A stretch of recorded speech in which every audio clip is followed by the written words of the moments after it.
dangerous. I'm a library person.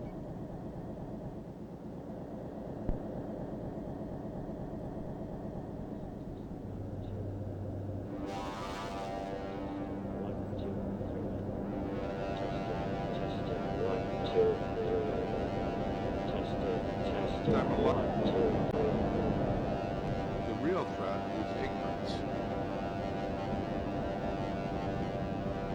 We ensure.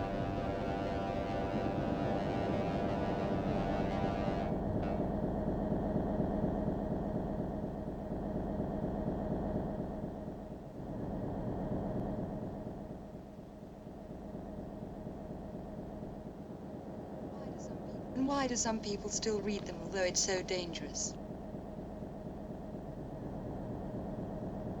For God's sake, get out of there!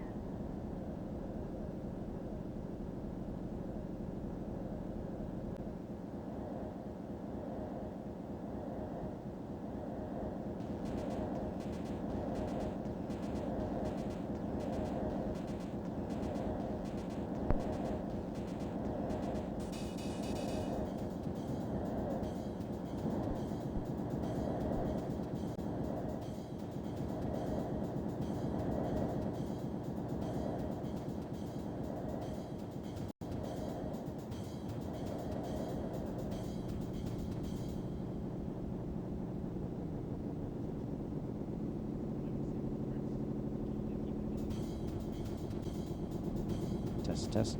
Ladies and gentlemen, thank you so much. We are Intermittent Orchestra. Thank you, Michael Hathaway, for the opportunity and the great name. What we're going to do tonight is basically have some noise in tribute to Ray Bradbury, Waukegan's native son. Today is his 101st birthday, and this is more of a seance than a musical performance, and we may have had you fooled with our musical instruments. We're not sure what's going to happen, but we're pretty sure Ray Bradbury will hear it on his Mars base orbiting this puny planet called Earth. So enjoy. You'll hear some words inspired by Ray Bradbury. You'll hear some of his words and mumblings of old men as we stand here and celebrate Ray Bradbury. Ladies and gentlemen, enjoy.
Scared the hell out of me. Scared the hell out of me.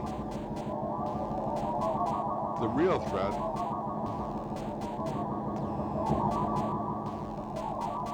Waukegan became part of my makeup.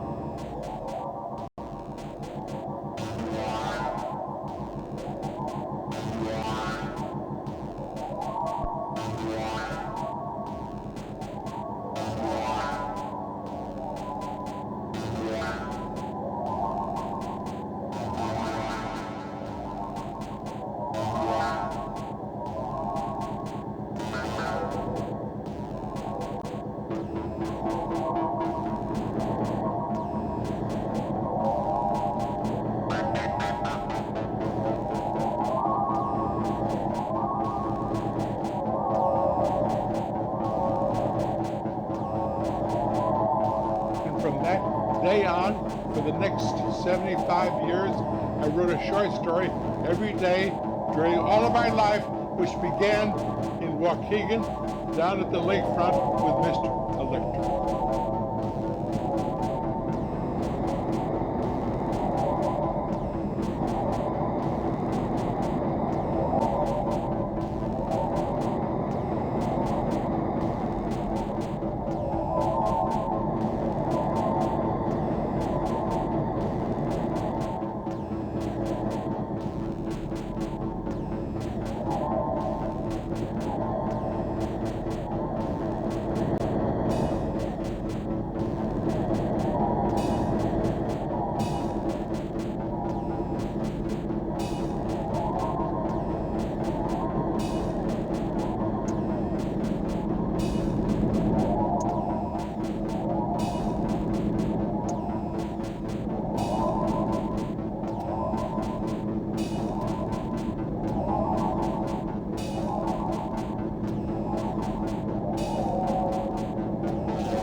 I'm a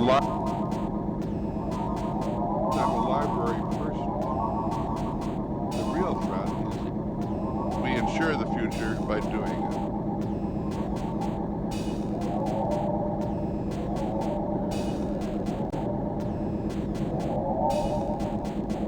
I was running towards life.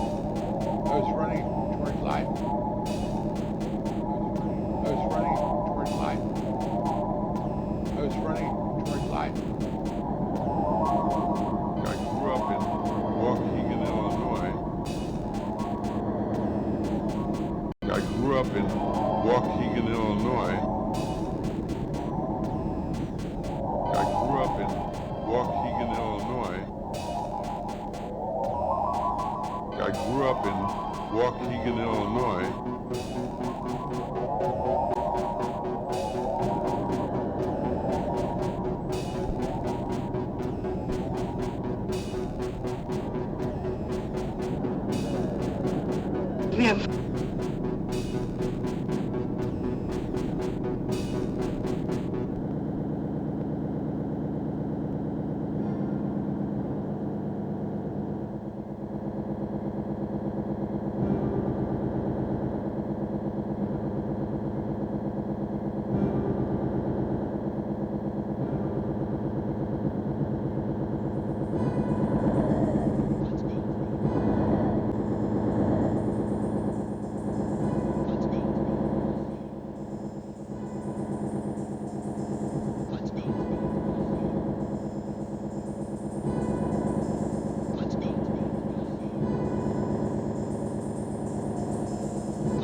Life is its own answer.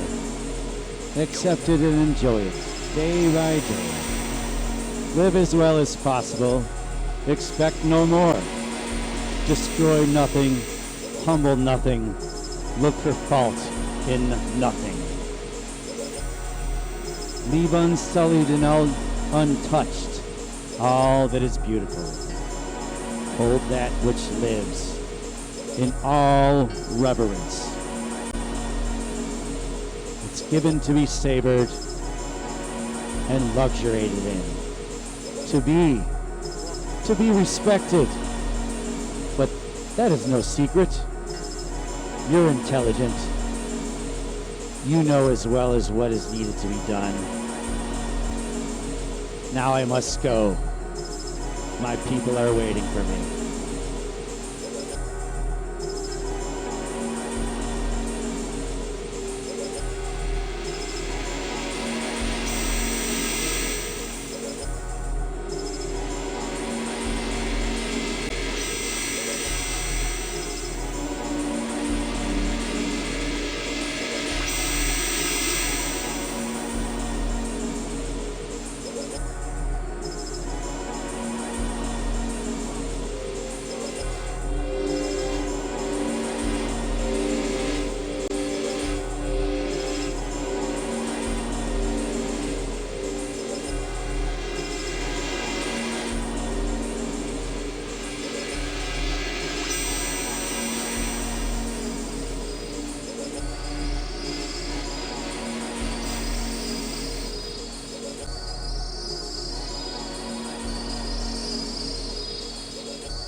think you heard that, everybody. So this is the time of the night where I buy everyone here a drink.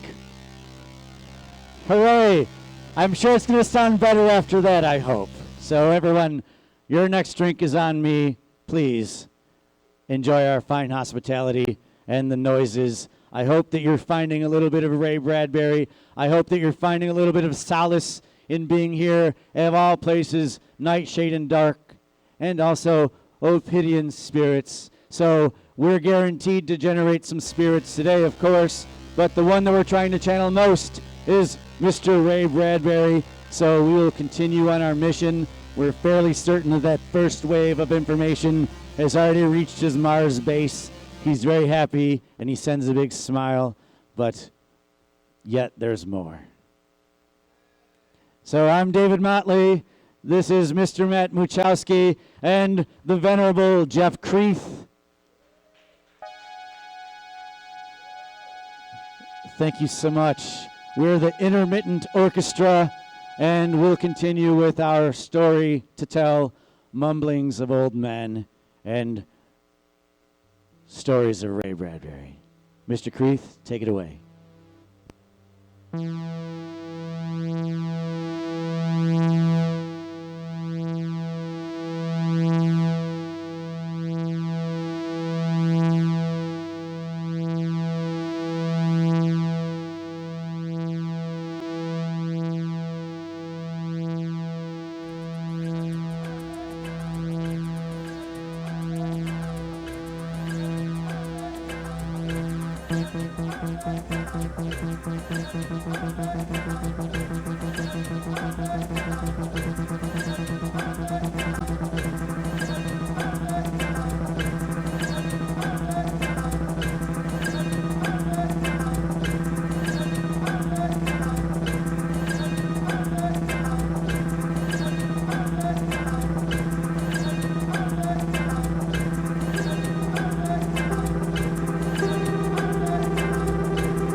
They cut the sky down to my size and threw it over the Michigan lake.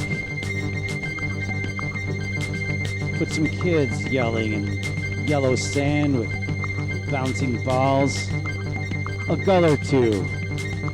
A criticizing parent. And me breaking out of a wet wave. Finding the world very leery and moist.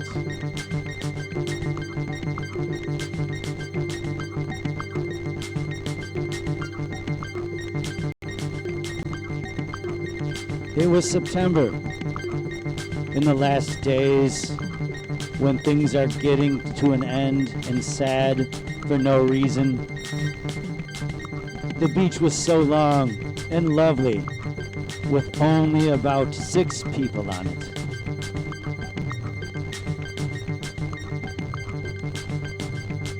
The kids quit bouncing the ball because somehow the wind made them sad. Sad too, whistling the way it did, and the kids sat down and felt autumn come along the endless shore.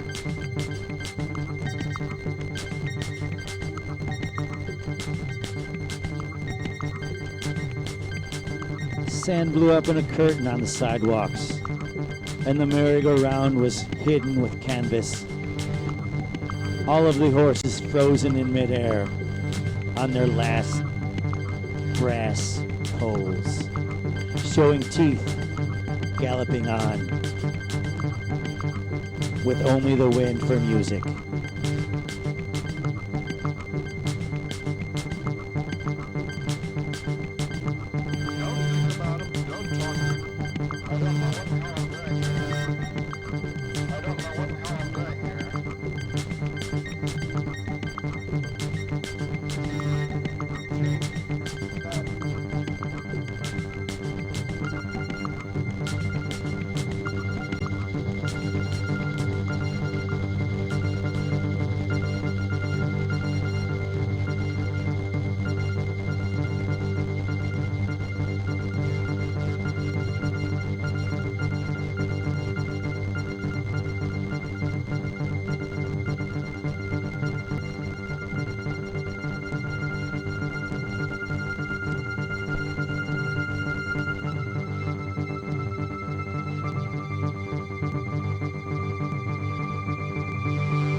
Bradbury was right.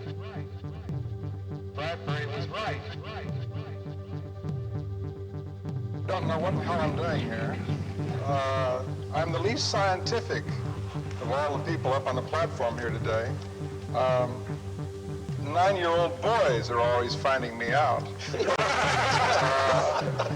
A 10-year-old boy a few years ago ran up to me and said, "Is that Mr. Bradbury?" I said, "Yes." He said, "That book of yours, The Martian Chronicles?" I said, "Yes." He says, "On page 92? I said, "Yeah." He says, "Where you have the moons of Mars rising in the east?" I say, "Yes." He says, "No."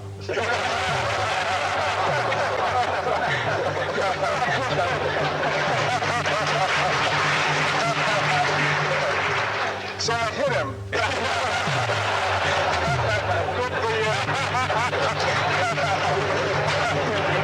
I'll be damned if I'll be bullied by boys.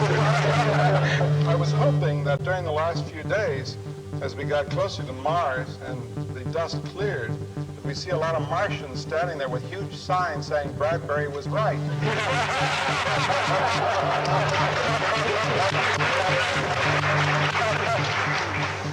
Or even Clark.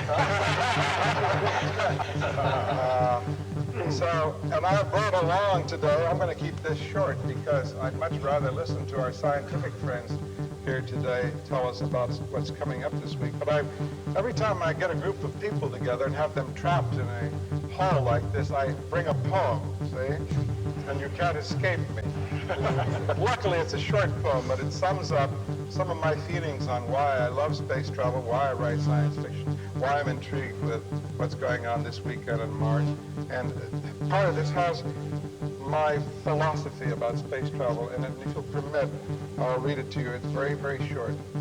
The fence we walked between the years did balance us serene. It was a place half in the sky where in the green of leaf and promising of peach, we'd reach our hand to touch and almost touch the sky. If we could reach and touch, we said, it would teach us not to, never to, be dead. We ached and almost touched that stuff. Our reach was never quite enough. If only we had taller been and touched God's cuff, his hem, we would not have to go with them who've gone before, who short as us stood tall as they could stand, and hoped by stretching tall that they might keep their land, their home, their heart, their flesh and soul. But they, like us, were standing in a hole.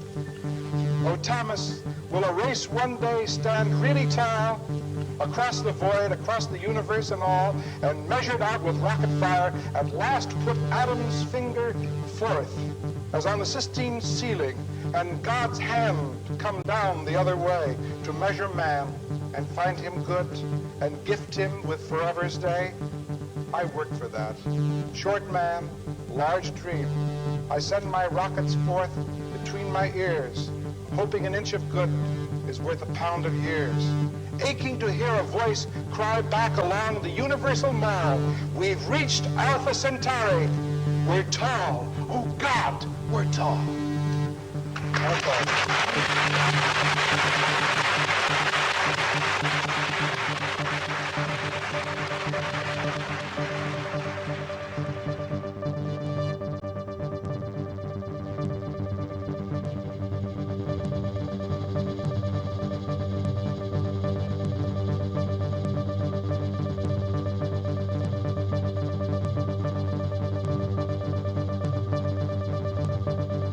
I'm alive.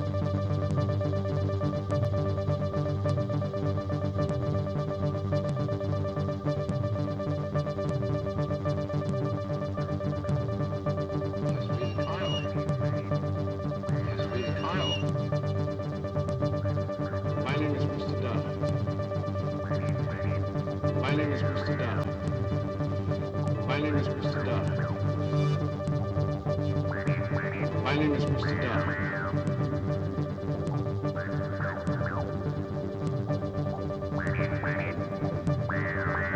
It is forbidden. It is forbidden. It is forbidden. It is forbidden. It is forbidden.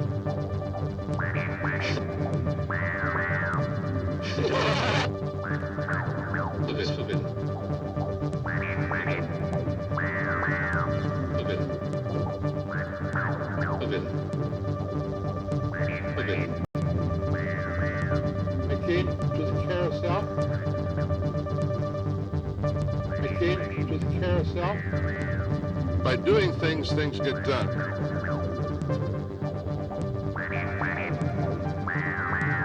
It scared the hell out of me. Saying the obvious, but saying it in a new way. Just me, the typewriter, and just me, the typewriter, and the future. Just me, the typewriter, and the future.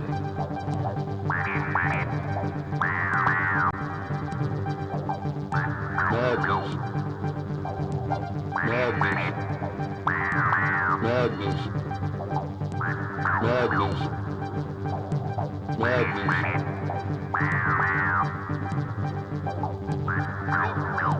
Live forever. forever. Live forever.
From that day on, for the next 75 years, I wrote a short story every day during all of my life, which began in Waukegan, down at the lakefront in Vista.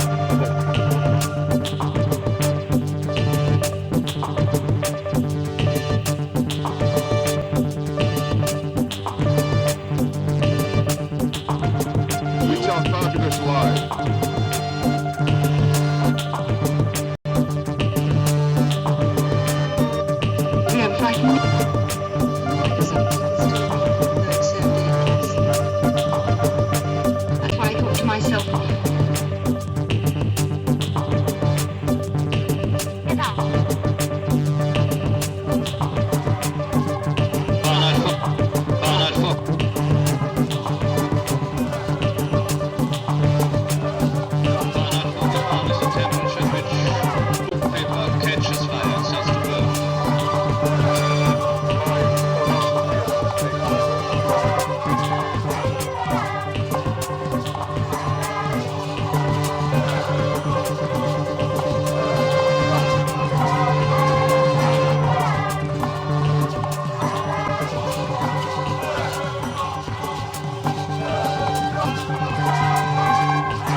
world is doomsayers. We're surrounded by negative people. I can't stand them. The problem of the world is doomsayers. We're surrounded by negative people. I can't stand them. The problem of the world is doomsayers. We're surrounded by negative people. I can't stand them. Don't think about them. Don't talk about them. Go do it. Don't think about them. Don't talk about them. Go do it. Don't think about them. Don't talk about them. Go do it. Don't think about them. Don't talk about them. Go do it. Scared the hell out of me. Waukegan became part of... I'm a library person. Don't think about them. Don't talk about them. Go do it. I came to the carousel. I came to the carousel. I came to the carousel. Bradbury was right. Bradbury was right. Bradbury was right. Bradbury was right.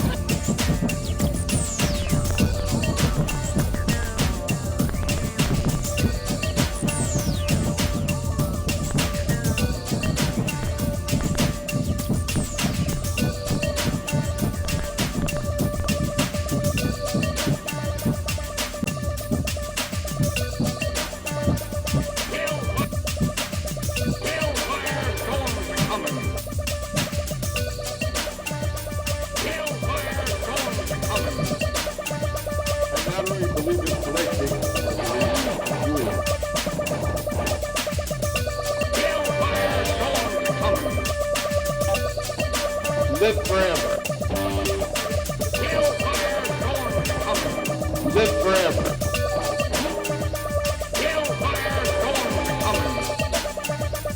Live forever.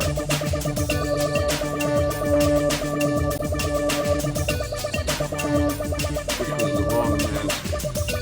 It is wonderful. Waukegan became part of my makeup. It is wonderful. Waukegan became part of my makeup. It is wonderful. Waukegan became part of my makeup. It is wonderful. Waukegan became part of my makeup. It is wonderful. Waukegan became part of my makeup. We see a lot of Martians. We see a lot of Martians. We see a lot of Martians. We see a lot of Martians. We see a lot of Martians. We see a lot of Martians. We see a lot of Martians.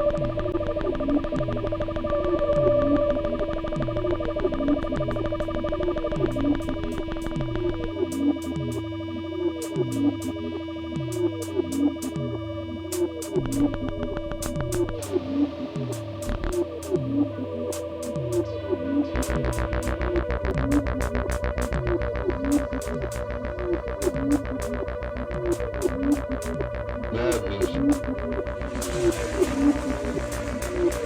Madness. Madness. We see a lot of Martians. Madness. Saying the obvious, but saying it in a new way.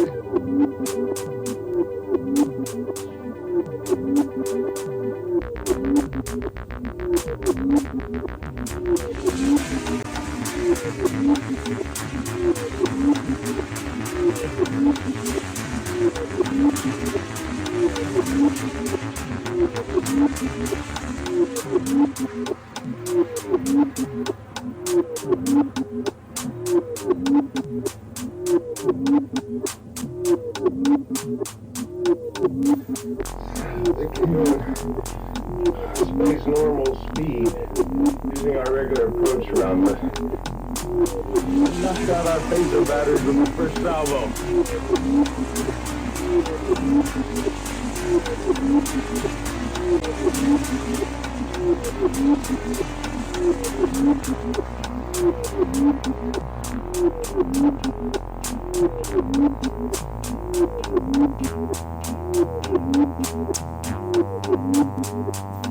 No, we were helpless. We weren't expecting anything.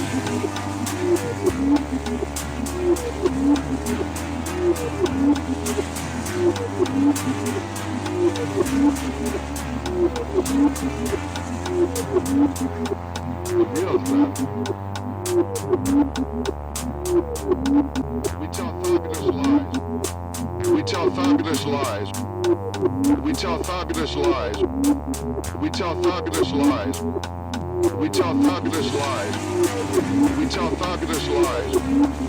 We tell fabulous lies. Why should we? We can tell have fabulous anything we lies. want. We walk down through the ravine. We walk down through the ravine. We walk down. Someday I would become a writer. Well, someday I would become a writer. Well, someday I would become a writer. Well, Poured it on like someday I would become a writer. Well, we see a lot of Martians. We see a lot of Martians.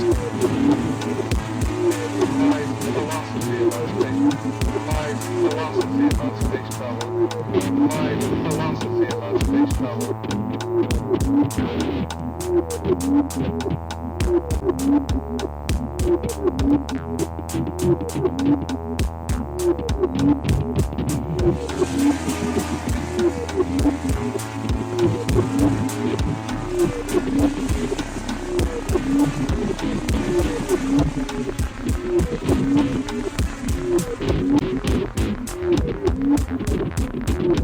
Bradbury was right.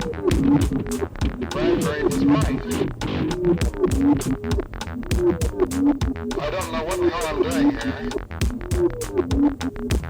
The problem of the world is doomsayers. tried to signal and we called up. Tried to surrender.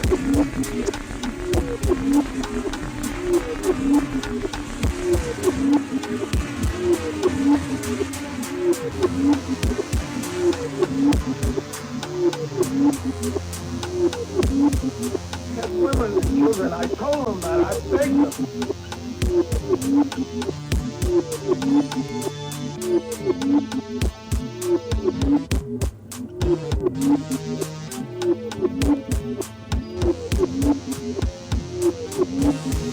They wouldn't listen.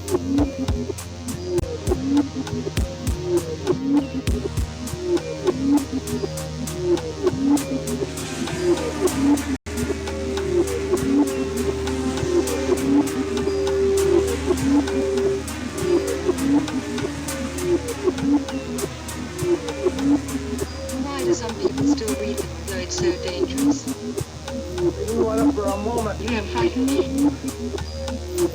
Why did You they? don't frighten me. Come to the library. Why?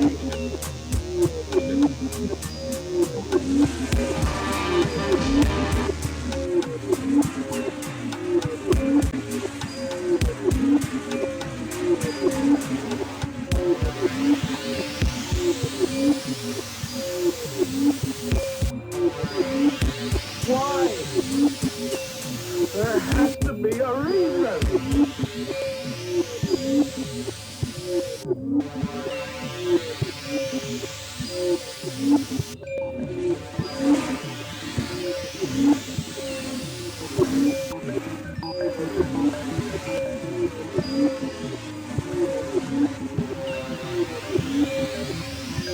Scared the hell out of me. Scared the hell out of me. We see a lot of Martians. And someday I would become a writer. Well, that someday I would become a writer. Well, the real threat. That someday I would become a writer. Well, the real threat. That someday I would become a writer. Well, the real threat. That someday I would become a writer. Well,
your society so your society is never illiterate.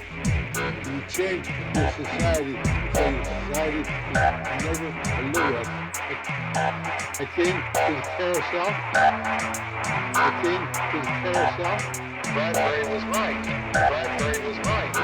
I not only believe in collecting, I not only believe in collecting, I believe in doing. I not only believe in collecting, I believe in doing.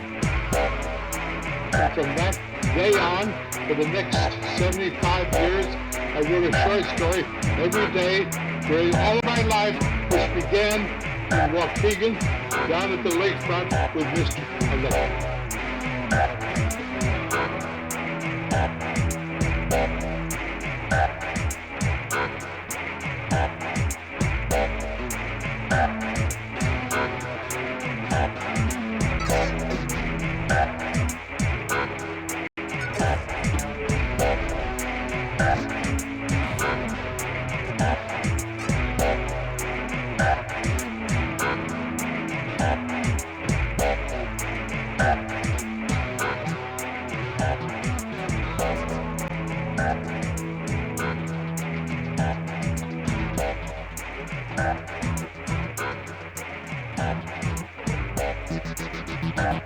It was night.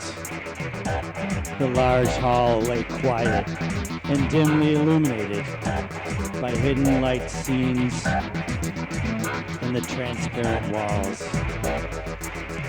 The four Earthmen sat around a wooden table, their black heads bent over their whiskers.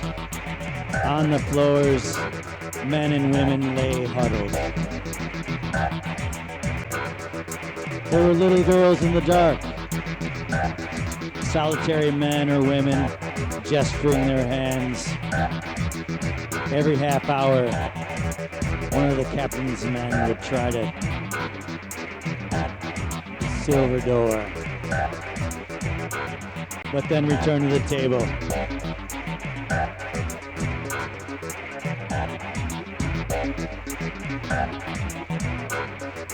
A man squatted alone in darkness. Out of his mouth issued a blue flame, which turned into the round shape of a small naked woman. It flourished in the air, softly in vapors of cobalt light, whispering and sighing.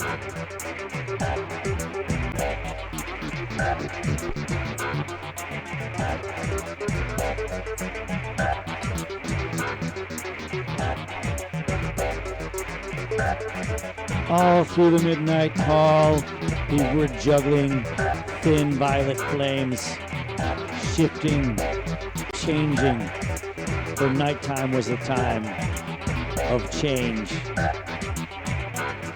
and affliction.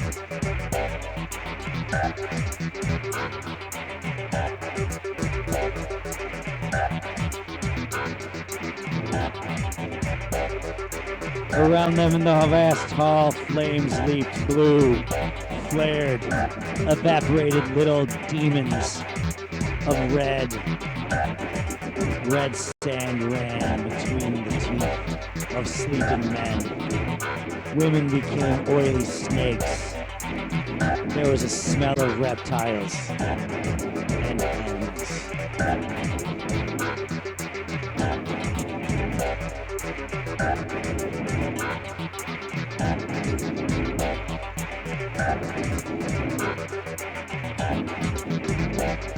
He was a jovial, smiling man, if one could believe the mask he wore, for upon it was painted not one smile, but three. Behind it, his voice was the voice of a not and smiling psychologist. What seems to be the trouble?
an ordinary fireman at the time.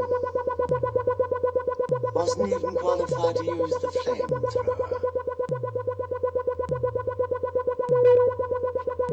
It's all ours, Montag.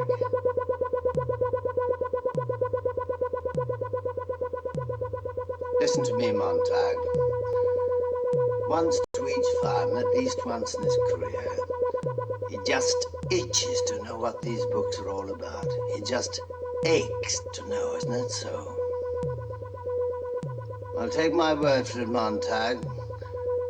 There's nothing there. The books have nothing to say.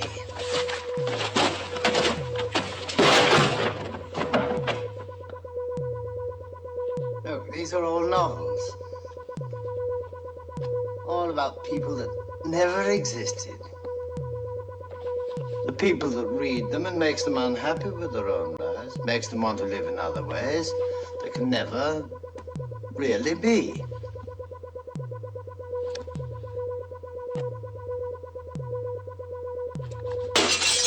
What's happening? This house is condemned. They're sent to burn the books right here with everything else. Well, burning the house is one thing. Burning the books is another, isn't it? It's never any good burning everything together. Come on, Montag. All this philosophy. Let's get rid of it. It's even worse than the novels. Thinkers, philosophers, all of them saying exactly the same thing, only I am right. The others are all idiots. One century they tell you man's destiny is predetermined. The next they'll say that he has freedom of choice. Oh, it's just a matter of fashion, that's all, philosophy. Just like short dresses this year, long dresses next year. Look. All stories of the day. Biography, that's called. An autobiography. My life, my diary, my memoirs, my intimate memoirs. Of course, when they started out, well, it was just the urge to write. Then after the second or third book, all they wanted was to satisfy their own vanity, to stand out from the crowd, to be different, to be able to look down on all the others. Ah, Critics' Prize. Ah, this is a good one. Of course, he had the critics on his side.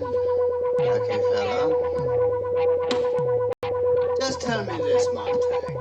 At a guess, how many literary awards would you say were made in this country on an average each year? 5, 10, 40? No less than 1,200. Why, anybody that put pen to paper was bound to win some prize someday. Ah, Robinson Crusoe. The Negroes didn't like that because of his man, Friday. And Nietzsche. The Jews didn't like Nietzsche. Now, here's a book about lung cancer. You see, all the cigarette smokers got into a panic, so for everybody's peace of mind, we burn it. Ah, now this one must be very profound. The Ethics of Aristotle. Now, anybody that read that must believe it's flat above anybody that hadn't. See, it's no good, Montag. We've all got to be alike. The only way to be happy is for everyone to be made equal. So, you must burn the books, Montag.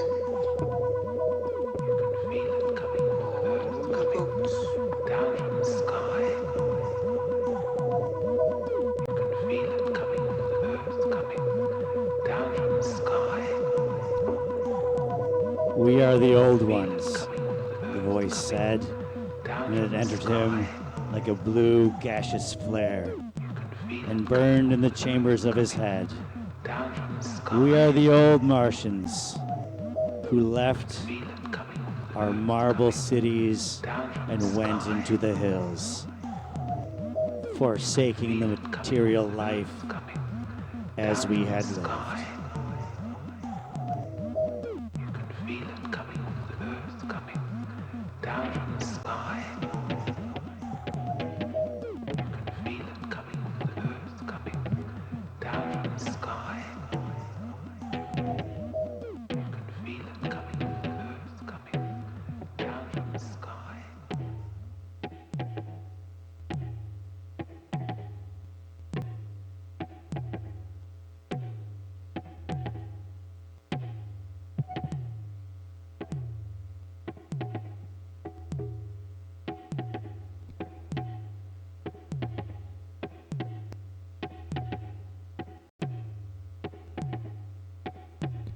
Ladies and gentlemen, thank you. Happy birthday, Ray Bradbury. Thank you for being such generous hosts and great sports. Thank you, Michael Hathaway, Terry Hathaway, and of course, Jeff over there behind the counter of the fine spirits, helping us meet and achieve our seance with Ray Bradbury. Thank you so much, everyone. Have a fantastic night, and we appreciate your support.